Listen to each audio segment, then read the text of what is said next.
Ngayon ang panahon ng Kapaskuhan para sa ating mga Pilipino at panahon ng pagsasama-sama at pagtitipon ng ating pamilya, mga kamag-anak at kaibigan. Binabati ko po kayong lahat ng maligayang panahon ng pagkakaisa, pagmamahalan at pagsasalo-salo. Ang ating topic ngayon ay tungkol sa follow-up ng ating nagdaang topic tungkol sa paghahanda at pagsalubong sa susunod na taon, ang 2024. Ito ay mahalagang mensahe mula sa downloads ng aking higher self at pag-channel sa spirit realm. Alalahanin lang natin na dapat tayong maging handa sa mga magaganap. Ano pa man ang ating haharapin sa susunod na taon, dapat natin itong tanggapin ng bukas sa ating puso, isip at kaluluwa.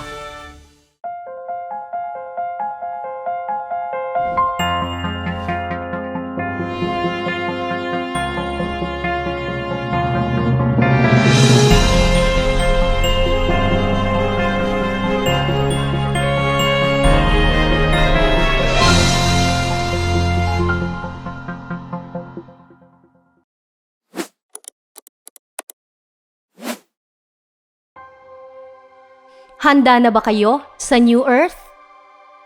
Narito ang ilang mga kinakailangan nating gawin upang makarating sa bagong mundo sa pagtungtong ng 2024.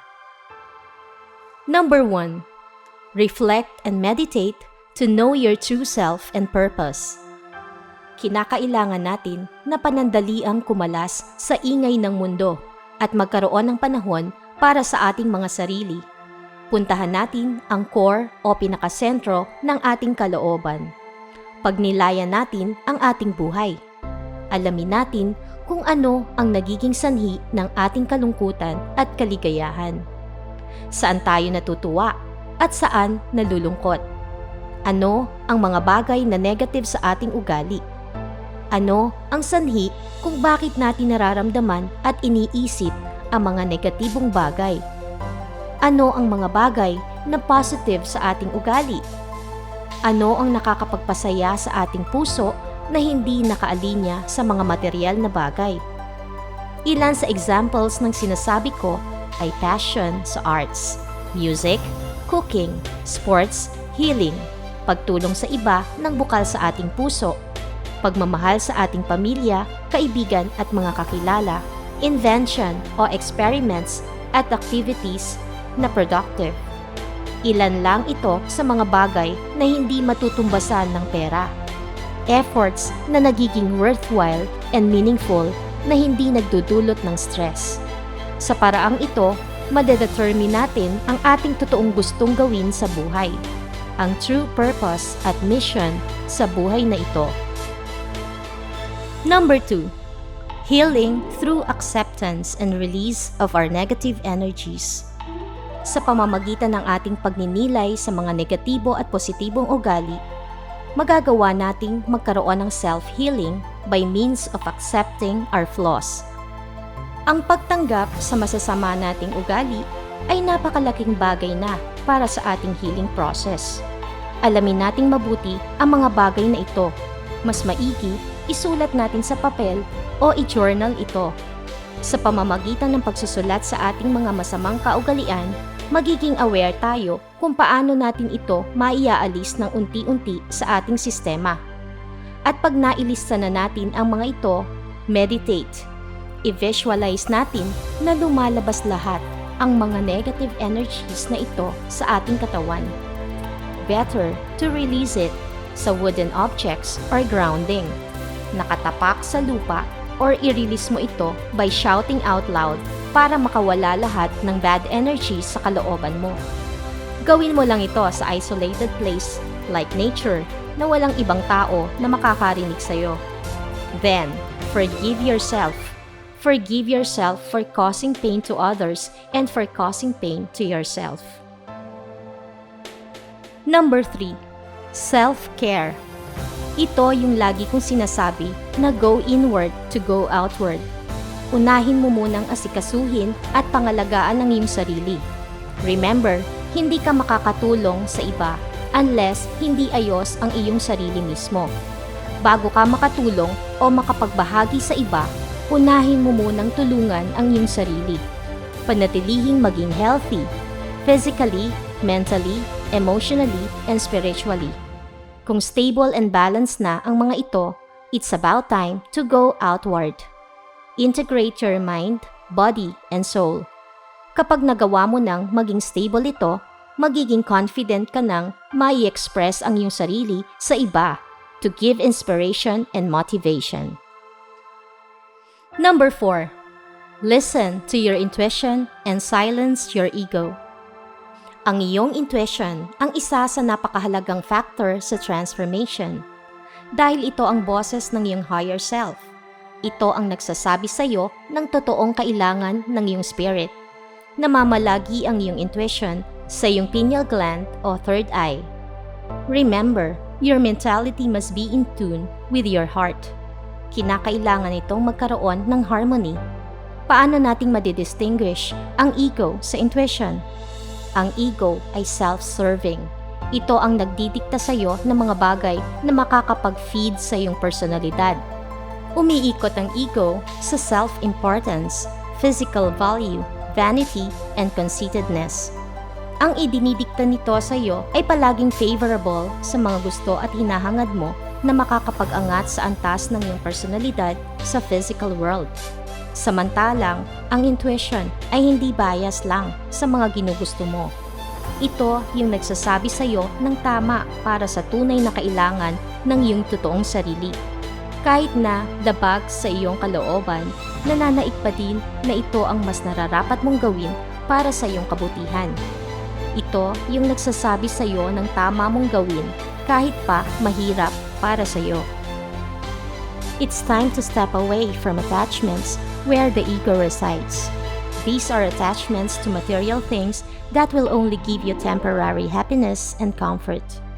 Go and follow where your heart leads you. Number 5. Open to changes. Ibig sabihin nito ay maging flexible and adaptable sa lahat ng sitwasyon. Be receptive to the flow of energy inside your world. Dito matututo kang maging matatag, maging open sa pagtanggap ng mga challenges sa buhay. Sa pamamagitan ng pagbabago sa iyo, ikaw ay umuunlad o nag-e-evolve. At sa pamamagitan ng iyong pag-unlad at paglago, nagkakaroon ka ng profound wisdom. Treat life as a come and go. Be the source of giving and receiving. Accept the flow of energy inside you. Number 6. Practice mindfulness and learn to focus. Sa preparation for spiritual ascension, napakahalagang factor din ang pagiging mindful and focused. Sa pagiging mindful, tayo ay nagiging consciously aware. Ito ang nagkokonekta sa ating consciousness and subconsciousness. Sa pag-o-observe nito, we can be able to interact properly with other human souls. Mas magiging engaging tayo sa iba positively.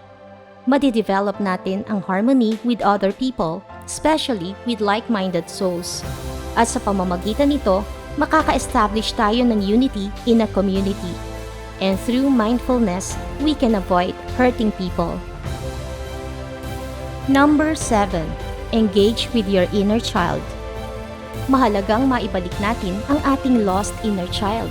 Ito yung pakiramdam ng pagiging bata muli o childhood innocence. Natatandaan nyo ng bata pa kayo? Wala kayong iniisip na problema. The feeling is authentic, full of joy, playfulness, laughter, and security.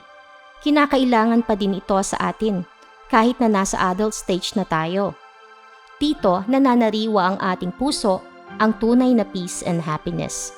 At kung ano ang mga hobbies na ginagawa natin dati, we can still do it now.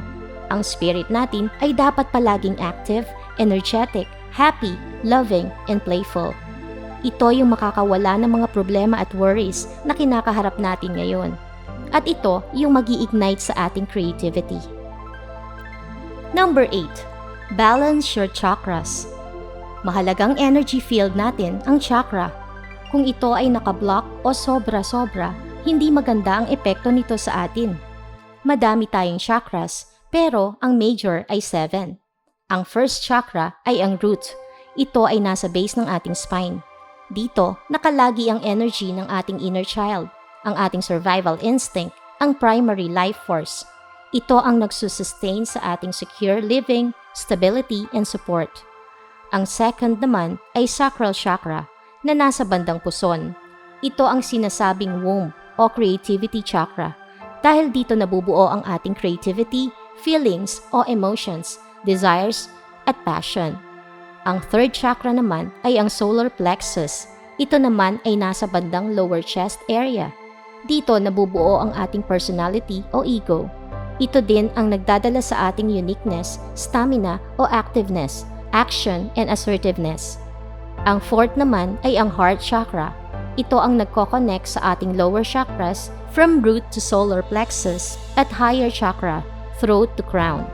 Ito ang ating center chakra, ang ating love energy na kabilang ang compassion and empathy. Next is the throat chakra, our expression energy, where communication, thoughts, and ideas are located. The sixth is the third eye, in which intuition lies, our visions beyond, and the downloads we receive from our higher selves. This is also the energy of our dreams and wisdom. And the last, the seventh chakra, is the crown. Ito yung connection natin sa spirit realm, sa universe. All of these chakras are important for being in balance. To balance it, we need to meditate and heal the weak points kung saan ito nakalocate. Imagine, all these energies are spinning in balance around you. Number 9. Claim your power. It's time to leave your old belief of separation from God and the limited beliefs of the old world. Meaning, acknowledge you are part of the whole great infinite God, the universe, our source energy. Hindi nakahiwalay sa atin ng Diyos. Siya ay bahagi nating lahat. It's time to detach from the old belief of God na siya ang high power being na pwede tayong parusahan at gantipalaan sa mga nagagawa natin sa mundo. Na siya ay nasa langit at nakatingin sa atin dito sa lupa at inaabangan ang ating bawat ikinikilos. You need to acknowledge that God is inside your heart. Welcome God in your heart to the new earth. Nakaugnay siya sa ating lahat dahil tayong lahat ay iisa na bahagi ng divine energy source, ang Diyos, kung ating tawagin, ang universe. Siya ay hindi nakabukod sa ating lahat. Tayo ay siya din. Siya ay tayo din. I-recognize natin ito. Claim the God and Goddess in your being. You are more than what you think you are. You have the power to change the world. You have the power to manifest your dreams into reality. Kinakailangang magising natin ang ating power and light na nasa puso lang natin. Ito ay sa pamamagitan ng pagtitiwala natin sa ating sarili at sa Diyos na nasa puso lang natin. Sa pamamagitan ng pananalig mo at pagtitiwala sa iyong sarili, maa-unlock mo ang iyong potentials. Magmamanifest sa iyo ang mga bagay na dati ay panaginip mo lang. Kinakailangan mo lang maniwala sa iyong kapasidad at unlimited potentials. Darating na lang ito sa iyo nang hindi mo inaakala. These spiritual gifts are meant for you to use in this lifetime. Kaya kinakailangan mong i-claim ito. God is in all of us, everywhere. God is all that is. And number 10. You are ready for the shift. Kapag nakasanayan mo nang masundan ang aking mga nabanggit, makakarating ka sa bagong mundo, kung saan ang lahat ay mamumuhay ng may totoong unity within a community of spiritually ascended beings like yourself. The old world will slowly crumble apart, and those who chose to follow the path of unconditional love will flourish on the new earth. The awakened spirits will reign in the new world where unity, harmony, equality, peace, joy, stability, abundance, and love resides. So, kita-kits tayo doon mga ka-MB. Stay positive. Peace, love, and light.